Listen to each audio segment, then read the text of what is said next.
Okay, next let's make the cube spin by adding a behavior script.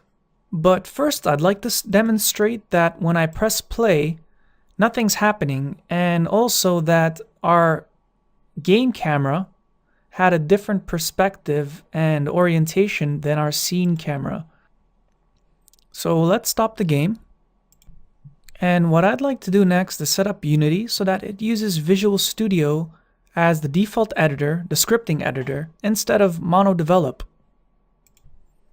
So let's go over to Edit, then Preferences, and then in External Tools, in External Script Editor, click the drop down and make sure you browse to your Visual Studio location and open the main exe. This will then provide the option here.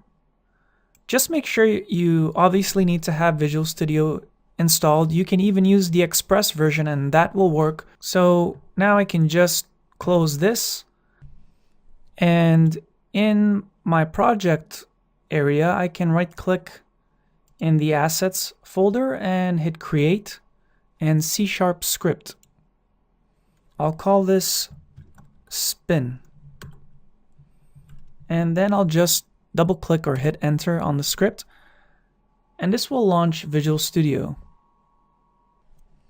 Okay, so now what I'd like to do is add my behavior inside the update.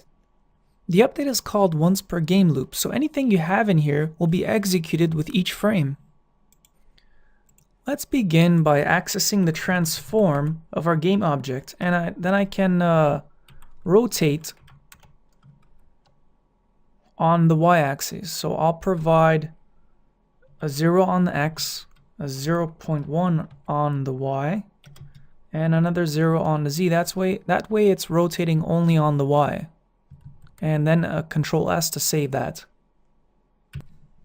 Now inside Unity, I can just drag my script onto the cube, and you can see it has now a spin component, and if I press play it should be spinning, and there it is. Now it might be a little hard to see, so I'm going to add a directional light to the scene to brighten things up.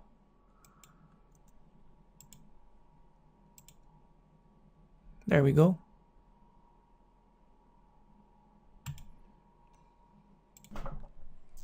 I can then reuse this component in any game object I want. So I could add it to my first cube as well, and they should then both spin. I could even add it to the main camera if I wanted, and the camera would spin as the cube spin. So that's the power of components that allows you to reuse behavior on any game object that supports it.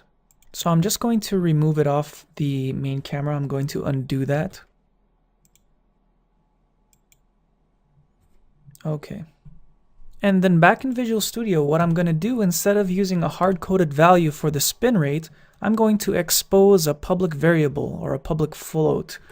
So let's go ahead and add that.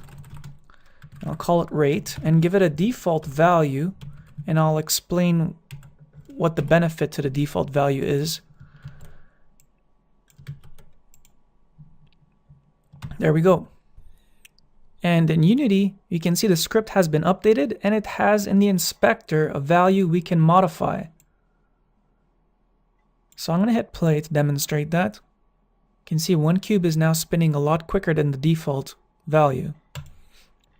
Now, the benefit to the default value is, say I was adding this script to a new game object, it would have that default value set already, so you wouldn't have to set it yourself.